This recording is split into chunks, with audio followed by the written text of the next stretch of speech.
Oi, gente, é muito bom estar aqui de novo com vocês. Eu já quero começar pedindo desculpa porque na semana retrasada eu falei que eu estaria voltando no sábado, só que infelizmente meu celular estragou, eu perdi uma gravação inteirinha.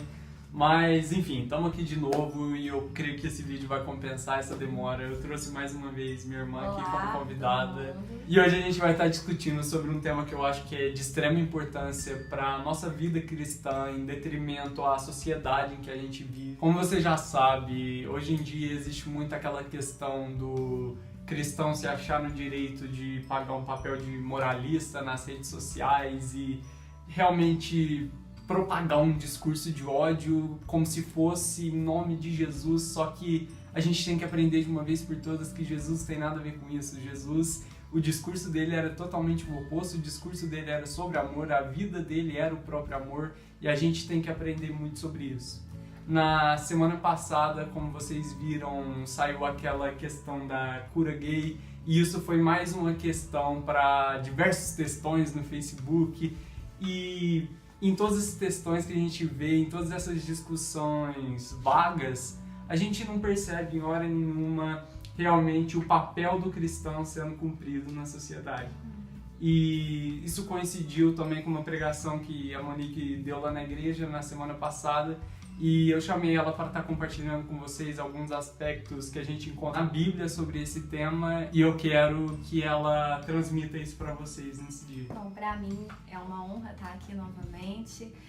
Eu não venho aqui falar em meu nome, mas eu venho passar um pouco para vocês daquilo que o próprio Espírito Santo tem trabalhado no meu coração. E a gente precisa entender que a gente está vivendo numa sociedade de muitas opiniões diversas. Nós vivemos, pelo menos em teoria, dentro de uma democracia, onde as pessoas têm valores diferentes, onde as pessoas têm culturas diferentes, origens diferentes, pontos de vista diferentes em relação a todos esses temas polêmicos que têm se colocado aí na ordem do dia. E a palavra de Deus, ela diz que todas essas questões que se colocam, elas passam, elas são passageiras, Então, de tempos em tempos, as discussões em torno da sociedade, do viver em sociedade, elas mudam. Mas a palavra de Deus nos diz que tudo pode passar, céus e terra passarão, mas a palavra dele continua o mesmo, Os ensinamentos dele continuam os mesmos. E quando a gente pensa em ser cristão, a gente tem visto aí muitas pessoas realmente usando o nome de Jesus para atitudes, para convicções que não condizem com a palavra de Deus, E se a gente tivesse que resumir o Evangelho, que resumir a passagem de Deus, a vida de Jesus aqui na Terra, seria no amor, igual você falou, Em 1 Coríntios 13, dos versículos 1 ao 13, o apóstolo Paulo está falando que ainda que nós falássemos a língua dos anjos, dos homens, ainda que nós tivéssemos todos os dons desse mundo, ainda que nós tivéssemos todo o conhecimento desse mundo, isso tudo é vão se não tivéssemos amor, Então o amor é o dom supremo, é isso que esse capítulo fala. E o amor, o que é o amor? Em versículo 4, o apóstolo Paulo diz o seguinte: o amor é paciente, o amor é bondoso, o amor não inveja, o amor não se vangloria, ele não se orgulha, ele não maltrata, ele não procura os seus próprios interesses, ele não é egoísta, ele não se ira facilmente, como nós temos visto, Pessoas se irando e despejando palavras de ódio e atitudes horrorosas em nome de Jesus, E ao contrário do que é a essência de Cristo. O amor tudo sofre, o amor tudo crê, o amor tudo espera e tudo suporta, E uma das primeiras coisas que Jesus disse assim que ele começou o seu ministério é que de todos os mandamentos o mais importante era amar a Deus acima de todas as coisas e amar o seu próximo como a ti mesmo. Eu acho que uma das coisas mais importantes que eu tenho aprendido nesses últimos tempos é que ele falou isso lá no comecinho do ministério, só que mais pra frente, quando os discípulos, aquela multidão já acompanhava ele, já conhecia o amor dele de verdade, ele deu um novo mandamento, que era amar ao seu próximo assim como eu vos amei. E isso leva esse amor para uma escala totalmente maior, porque às vezes a gente não tem nem mesmo amor próprio. Como é que a gente vai amar os outros como a gente se ama? Só que aqui ele está falando, não, ame ao seu próximo como eu vos amei. E Jesus nos amou entregando a sua vida. Então a gente tem que se entregar pelos nossos próximos. a gente não deve ficar apontando o dedo na cara, mas sim apontar o caminho, a verdade e a vida que vai salvar a vida dessas pessoas. Amém. E eu acho assim que diante de todas essas questões polêmicas, nós perdemos muito a capacidade de nos colocarmos no lugar do outro, né? Primeiro que são pouquíssimas pessoas que quando saem essas discussões, elas vão a fundo para entender o que está sendo discutido, né? Muita gente se baseia no que está sendo escrito no Facebook, no que está sendo escrito nas redes sociais e etc., e não vai a fundo. E segunda questão, nós perdemos a capacidade da empatia, né? Nós perdemos a capacidade do que Jesus nos ensinou de forma tão profunda, amar o nosso próximo. O que significa amar o nosso próximo? Amar o nosso próximo é amar quem pensa igual a gente, não é amar aquele que tem os mesmos valores que eu tenho, não é amar aquele que tem os mesmos princípios que eu tenho. O meu próximo é o ser humano, o meu próximo é toda a humanidade, né? E em Mateus, quando Jesus está falando sobre isso com os seus discípulos, ele diz que não há valor em você amar quem está perto de você, quem pensa, é muito fácil.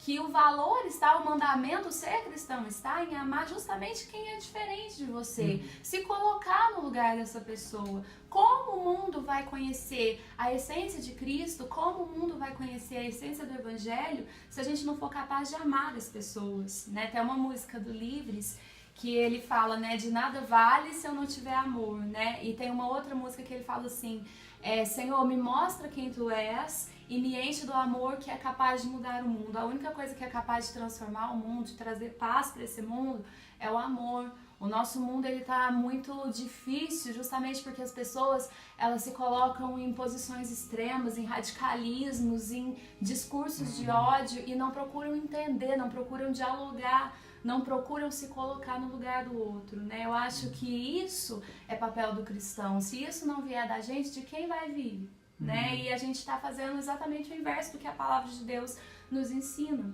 Sim, eu acho que igual você estava falando, se nós que somos os cristãos, que deveríamos ser sal para salgar nessa terra, deveríamos ser luz na escuridão, estamos aqui só propagando ódio, só propagando um discurso de que eu sou salvo, você não merece, eu mereço. Como é que as pessoas vão querer chegar a Jesus dessa forma? É meio que impossível e muito contraste nisso, não faz sentido nenhum. Exatamente. E essa questão da doutrina, da religiosidade, ela vem desde dos tempos de Cristo, né? Se você olhar para a vida de Jesus, Jesus foi extremamente odiado por aqueles que se diziam religiosos, por aqueles que se diziam servos de Deus. E ele foi tão odiado por transmitir essa forma de vida de amor que ele acabou a sua vida aqui sendo assassinado, né? Por causa desse amor que ia de frente com tudo que a religiosidade do período dizia. E se a gente olhar para os nossos dias de hoje, não é muito diferente. A gente vê aí cristãos cheios de si, cheios da sua doutrina, cheios da sua religião, cheios da razão, cheios do conhecimento, e que são completamente incapazes de mostrar quem é verdadeiramente Cristo para as pessoas e de atrair as pessoas para Cristo.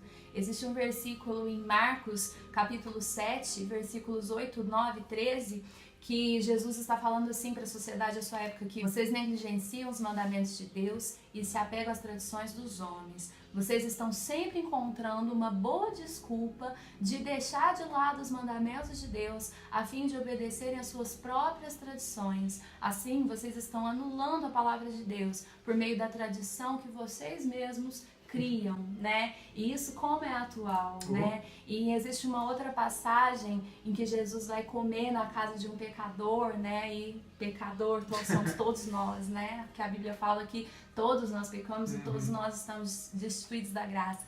E que os discípulos vão questionar Jesus, fala, Jesus, mas o Senhor vai comer na casa desse pecador?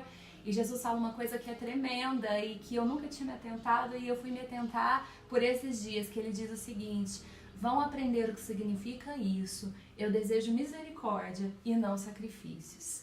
Né? E existe uma outra parte da Bíblia que é mundialmente famosa, que é João 3,16, que diz que Deus amou o mundo, não nós, não os evangélicos, não os cristãos, não aqueles que se dizem cristãos. Deus amou o mundo de tal maneira que deu o seu único filho para que todo aquele que nele crê não pereça, mas tenha vida eterna. Então a graça, o sacrifício de Cristo, o amor de Cristo é destinado a toda a humanidade. É a todo aquele que quiser ser alvo desse amor, né? E a gente muitas vezes se coloca no papel de julgar e de escolher quem vai ser alvo desse amor. Sim. E quem não vai ser alvo desse amor. Eu acho que a gente acaba se esquecendo que todos nós somos pecadores. Exatamente. A gente meio que faz um ranking na nossa mente de quais são os maiores pecados, Exato. como se isso fosse algo que existisse, e a gente fala, não, você não tem perdão. A gente meio que limita quem é que pode conhecer a graça de Jesus e tipo, o que isso tem a ver com a Bíblia? O que isso tem a ver com o Evangelho de Jesus? Jesus morreu para todos, Jesus quer alcançar a todos. Não está na nossa alçada julgar, não está na nossa alçada dizer que alguém não é digno desse amor, porque isso não existe. Exatamente. E a gente acaba esquecendo que nós mesmos um dia fomos alvo dessa graça. O que seria de nós se não fosse o amor de Jesus por nós, né? E a gente tem essa mania de se colocar no papel de juiz. E existe um outro texto em 1 Coríntios, capítulo 4, que no versículo 5 o apóstolo Paulo diz o seguinte: portanto, não julguem nada antes da hora devida e esperem até que o Senhor venha. Ele trará à luz o que está oculto nas trevas e manifestará as intenções dos corações. Nessa ocasião, cada um receberá de Deus a sua aprovação. Então, o papel de juiz cabe a Deus. O nosso papel como cristãos é mostrar o amor de Cristo para as pessoas e atrair as pessoas a Cristo. E mais um pouquinho para frente, no verso 7, ele continua dizendo: pois o que torna você diferente de qualquer outra pessoa?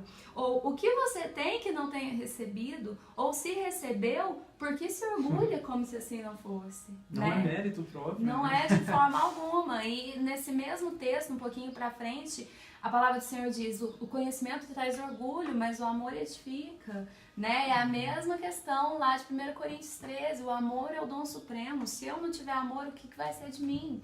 Né? E eu acho que tudo se resume ao amor. E tem um outro texto ainda, que é ainda mais sério, em 1 João, capítulo 3, que João, o discípulo amado, aquele que viveu com Jesus todos os seus dias, né? Que deitou no colo dele, que esteve com ele ali durante a crucificação, ele nos ensina que quem não ama permanece na morte. E quem odeia seu irmão é semelhante a um assassino. E vocês sabem que nenhum assassino tem vida eterna em si mesmo. Nisto conhecemos o que é o amor. Jesus Cristo deu a sua vida por nós. E da mesma forma, nós devemos dar a nossa vida pelos nossos irmãos. Então eu acho que é isso que está faltando para o mundo conhecer Jesus. Para o mundo conhecer verdadeiramente quem é Jesus. Né? Está faltando a gente se colocar no lugar de Cristo e pensar daquela forma: se Jesus estivesse no meu lugar, o que ele faria? Diante desses temas polêmicos, desses debates que se colocam aí hoje em dia, sempre pense: como Jesus se posicionaria no meu lugar? Ou se você não tiver um posicionamento, espere que Deus julgue, né? Sim. Apenas ame. Eu acho que esse é o nosso propósito nessa terra, né? Então, eu queria mesmo te agradecer, Monique, mais uma vez você estar aqui, porque eu acho que é de suma importância mesmo a gente estar discutindo sobre isso, porque por muito e muito tempo foi um tabu dentre as igrejas, né? Não se podia discutir sobre o que era desconhecido. Exatamente. Naquela época. E hoje não, hoje passou do tempo, já passou da hora da gente falar isso e de pregar aos quatro cantos a verdade sobre o Evangelho. Esse Evangelho que quer alcançar todas as vidas, quer alcançar todos os perdidos e trazê-los para Jesus, e não ficar excluindo, não ficar segregando as pessoas. E acho que hoje deu de verdade para a gente esclarecer essa questão, e eu espero do fundo do meu coração que você que está assistindo, a próxima vez que vier a oportunidade de você dar aquela sua opinião, pensa qual que é a opinião de Jesus ao contrário, e use a opinião de Jesus. Ame as pessoas, ame aqueles que são diferentes de você e mostre o amor de Jesus para elas. Amém. E não tenha vergonha de falar de Jesus, não tenha vergonha de falar do Evangelho. Quando te faltarem as palavras, deixe que o próprio Cristo fale por você. Né? Eu acho que o mundo precisa disso. A gente está vivendo tempos de guerra, tempos de destruição, tempos de falta de amor, e isso é bíblico, né? A Bíblia fala que nós cremos que nós estamos vivendo os últimos tempos e que nos últimos tempos o amor de muitos se esfriariam. E nós temos visto que esse amor, ele tem se esfriado dentro das igrejas. Isso é o mais triste. Exatamente. Então a gente não precisa ter medo de falar de Jesus, não precisa ter medo de amar as pessoas e sempre lembrar que da mesma forma como todo mundo precisa de amor, um dia nós também precisamos e nós ainda precisamos. Nós somos completamente necessitados desse amor todos os dias da nossa vida. O que seria de nós se não fosse o amor de Cristo, né? Amém. Então vamos encerrando esse vídeo aqui por hoje. Eu espero de verdade que você tenha aprendido algo hoje, possa ter tirado algo de útil para a sua vida e possa, acima de tudo, pôr em prática aquilo que foi compartilhado hoje. Se essa é a primeira vez que você está assistindo um vídeo aqui nesse canal, eu costumo postar vídeos novos, palavras novas todo sábado, pelo menos quando não tem imprevisto. E se você gostou desse conteúdo, não deixe de se inscrever no canal, é só clicar na foto que vai estar aparecendo aqui para que você possa continuar recebendo esses vídeos. Também não deixe de assistir os vídeos que nós já gravamos, já gravei com a Monique uma vez antes, também vou deixar por aqui, gravei outras palavras, não deixe de conferir. Deixe seu gostei aqui embaixo se você gostou, compartilhe esse vídeo com seus amigos para ajudar o canal a crescer e é isso. Te vejo na próxima, até mais e tchau, tchau. Tchau, tchau, pessoal.